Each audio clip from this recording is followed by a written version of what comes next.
তো ভাই সব পয়সা নিয়ে এখান থেকে গাড়ি ছাড়ছে, ঠিক আছে? এটা আসামের ভেতরে, হ্যাঁ এটা আসামের ভেতরে। এই দেখো সব দাঁড়িয়ে আছে, ওই দেখো এরা সব 200 টাকা করে নিয়ে তারপরে গাড়ি ছাড়ছে। তো গায়ে ব্রিজটা দেখো, সিঙ্গেল রাস্তা কিন্তু, হ্যাঁ ধীরে সুস্থে যাও, অটো কটার দরকার নেই।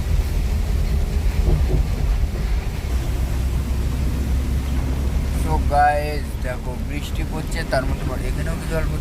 তো গাইস আজ এমন একটা জায়গায় স্নান করতে যাবো, দেখি সেই জায়গাটা আমি খুঁজে। ওয়েলকাম ব্যাক আবার একটি নতুন ভিডিওতে। আর এখন মোটামুটি বাজে হচ্ছে 10:30।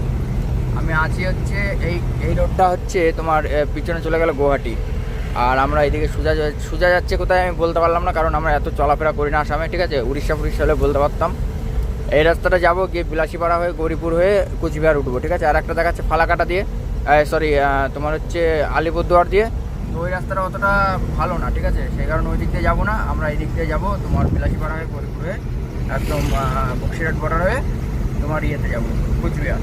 কুচবিহার থেকে ফালাকাটা এটা ঘোর হবে, হয়তো টাইমটা বেশি লাগবে, সে যাই লাগুক, তবে রাস্তা ভালো, টপে যাওয়া যাবে, তেলটা কম খাবে, ঠিক আছে? টাইম বেশি লাগবে। তো চলো দেখতে থাকো, ভালো লাগলে অবশ্যই লাইক শেয়ার কমেন্ট করে দিও। পর সব আসবে, এখন চাপ নেই। আর খালি করার পরে পুরো খালি হয়ে গিয়েছে, এখন ভাড়াটা দেবে, এখন ভাড়াটা দেয়নি।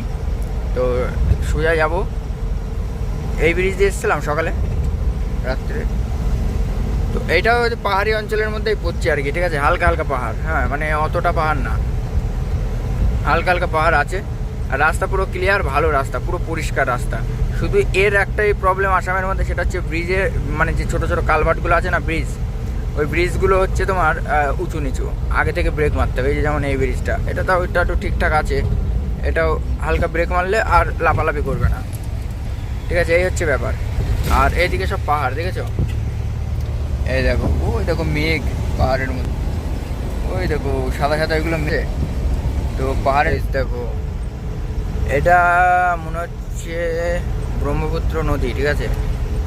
তো বিরাট, মানে নদী না বিল বোঝা যাচ্ছে না, তবে হেভি জায়গা। ও হো, আমরা ওই ব্রিজটার উপর দিয়ে যাবো। আর সামনে টোল গেট, এটা কোথাকার টোল দেখা যাচ্ছে না, মানে এটা টোল মানে কাটে না, ঠিক আছে? এটা কেবল চালু হচ্ছে আর কি, হ্যাঁ। তো হচ্ছে চালু হচ্ছে। আর এই দিক দিয়ে দেখো পাহাড়, এইসব জায়গায় গরমকালে রাত্রিবেলায় ঘুমিয়ে যা মজা হবে না। ওই সব 10 টন গাড়ি নিয়ে ঢুকছে, এগুলো সব আসামেরই গাড়ি, বুঝতে পারলা তো? টোলটা চালু হয়নি, হয়তো হয়ে যেতেও পারে।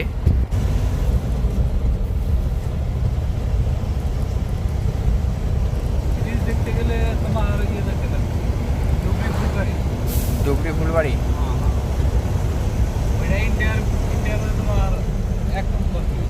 সো গাইস, যে ব্রিজটা সকালে পার করে আসলাম ওই ব্রিজটায়, আর ওই দেখো ওই দিক দিয়ে ব্রিজ হচ্ছে। আমাদের গ্রাম থেকে অনেক লোক আসে এইসব এইরকম পাইলিংয়ের কাজে, এই যে ব্রিজ তৈরি হয়। এখন তো জল হয়ে গেছে, এখন তো আর কাজ হবে না নাকি? এইগুলো কাজ হবে এখন এই জলের মধ্যে দিয়ে। ঠিক আছে, ব্রিজ হচ্ছে সব, এই দিক দিয়ে রাস্তা, ওই দিক দিয়ে রাস্তা।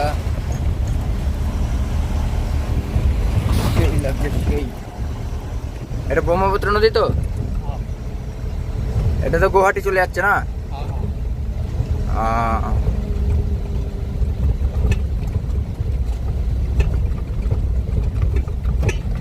এই হচ্ছে লোহার ব্রিজ,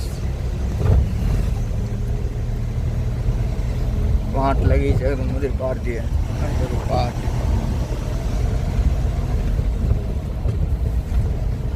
তাহলে ওই ব্রিজটা হলে এই ব্রিজটা কি বন্ধ হয়ে যাবে নাকি? ছোট গাড়ি চলবে না, ওই দিক থেকে সব লরি ফরিগুলো চলবে। ইংরেজদের, ইংরেজরা করে দিয়ে গেছিল, তাই তো? আমাদের যেমন ফারাক্কা ব্রিজ, হাওড়া ব্রিজ করে দিয়েছিল সেরকম। হ্যাঁ, ও ওটাও ইংরেজের হাতে করা। আচ্ছা আচ্ছা। দেখো রাস্তাঘাট পরিষ্কার, দেখো কিরকম চকাম রাস্তা, চকাচক, কোনো ঘাটতি নেই, ঠিক আছে? কোনো 2 নম্বরই নেই। আর এই চত্বর দিয়ে সবই পাহাড়, বুঝতে পারলা? মানে যে চত্বরটা আছে এই চত্বর দিয়ে পুরোই পাহাড়। আর আমি বিনা পারমিটে এসেছি, মানে রিল্যাক্সে যাবো আর কি, গিয়ে আবার লোডিং আছে ইয়ের থেকে, ময়নাগুড়ির থেকে। তো চলো দেখি কি লোডিং ফোডিং কী হয় না হয়, সবই দেখতে পারবা এই ভিডিওর মধ্যেই। তো সঙ্গে থাকো, দেখতে থাকো, ঠিক আছে? আর ভালো লাগলে লাইক, শেয়ার, কমেন্ট, সাবস্ক্রাইব করে দিও অবশ্যই। তো চলো যাই আস্তে আস্তে।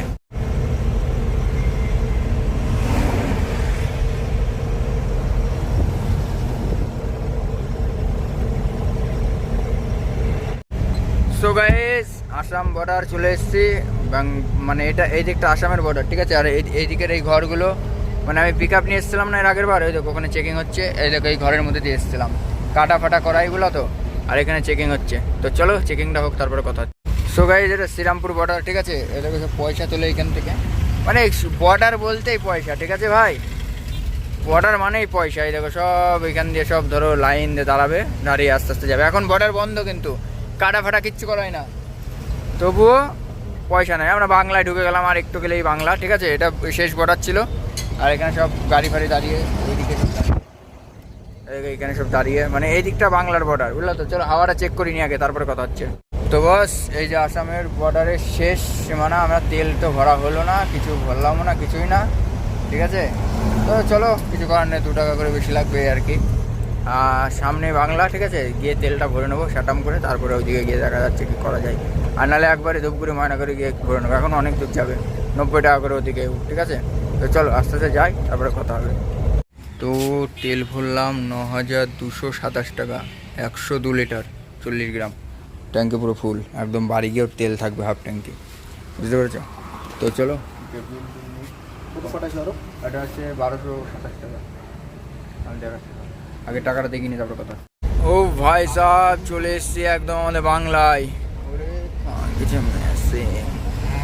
তো চলে এসছি পাঞ্জাব, এই সরি আমাদের ওয়েস্ট বেঙ্গলে চলে আসলাম, কেবল ঢুকলাম আর কি। এটা বর্ডারে সব দাঁড়িয়ে আছে, ঠিক আছে? মানে আসাম বর্ডার পার করে এসে দাঁড়িয়ে আছে, রান্না বান্না খাওয়া দাওয়া হয়তো করবে, ঠিক আছে? আর আমরা কেবল মানে এর ভেতরে ঢুকলাম আর কি, বাংলার ভেতরে ঢুকলাম, ঠিক আছে? তো চলো আস্তে আস্তে যাই, দেখি কত দূর কী হয়। আর গিয়ে লোডটা করে ফেলবো, লোডটা করে আগে দুটো খাওয়া দাওয়া করে যাবো, গিয়ে মোটামুটি সন্ধ্যাবেলার দিকে লোড করে রাতারাতি চাকদায় চলে যাবো, দিয়ে কালকে বাড়ি যাবো, বাড়ি গিয়ে গাড়িটা ধোয়াধুয়ি করবো। তো চলো আস্তে আস্তে যাওয়া যাক। তো ভাই, আজকে যা রাস্তা দিয়ে আসলাম, সত্যি বলছি গো, কোনো দিন ওই রকম রাস্তা দিয়ে আমি আসিনি বলে ভালো এসছি, কিন্তু এতটা রাস্তা না, প্রায় 60 কিলোমিটার রাস্তা এরকম, ধরো ফালাকাটার থেকে ওই আলিপুরদুয়ারের ওই সাইডটায়, ঠিক আছে?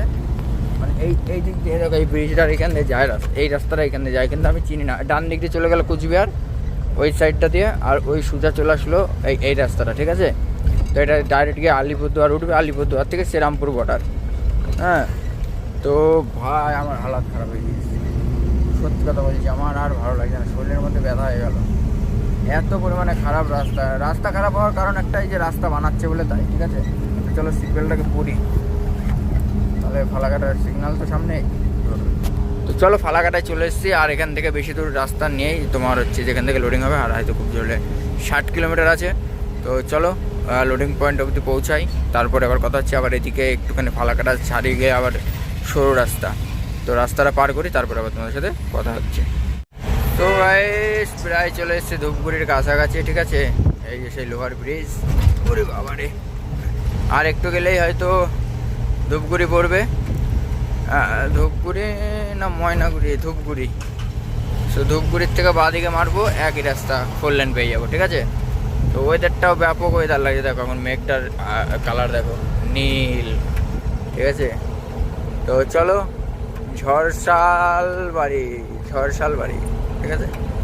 আর দেখো শুয়োর যাচ্ছে, শুয়োর, পুলিশ শুয়োর। তো চলো আস্তে আস্তে যাওয়া যাক, আর কি বলবো। তো ভাই শেষমেশ ধূপগুড়ি পৌঁছেই গেলাম, আর হচ্ছে এই যে 4 লেনে উঠছি কেবল, ঠিক আছে? এখান থেকে আর মাত্র 45 কিলোমিটার বাকি আছে আমাদের লোডিং পয়েন্ট। তো চলো লোডিংটা করে ফেলি। এই দেখো কি গাড়ি এটা, ঘটঘটি নাকি? দেখো লাইন দেখো, বড় ভাই। তো এখান থেকে আর 45 কিলোমিটার আছে, রকেটের মতন যাবো, সকেটের মতন লোড করবো, আর পকেটের মতন বেরিয়ে যাবো, ঠিক আছে? গিয়ে সকালে খালি করে বাড়ি গিয়ে একদিন রেস্ট, তারপরের দিন ভুবনেশ্বর। চলো গাইস আজকে আবার স্টিকার করছি সেই দাদার দোকান থেকে, যে দাদার দোকান থেকে এর আগের বার করেছিলাম। তো কাজটা ভেঙে যাওয়ার কারণে আজকে আবার নতুন করে করতে হচ্ছে, ঠিক আছে? তো চলো স্টিকারটা করি, মানে রেডিয়াম দিয়ে লেখালেখি করি, তারপরে তোমাদের সাথে আবার কথা হবে। সো গাইস লাগানো হচ্ছে তোমার তিলকটা, এখনও ধরো ওই ওপরে নাম হবে, ওপর দিয়ে নাম হবে, তারপরে এটা লাগাচ্ছি, পিছনে ডালাই লিখবো, ঠিক আছে? লেখার পরে তারপরে তোমাদেরকে দেখাচ্ছি। অন্ধকার হয়ে গিয়েছে, তখন ভালো বোঝা যাচ্ছে না। তো চলো আগে লাগিয়ে নিই সব কিছু, তারপরে কথা হবে।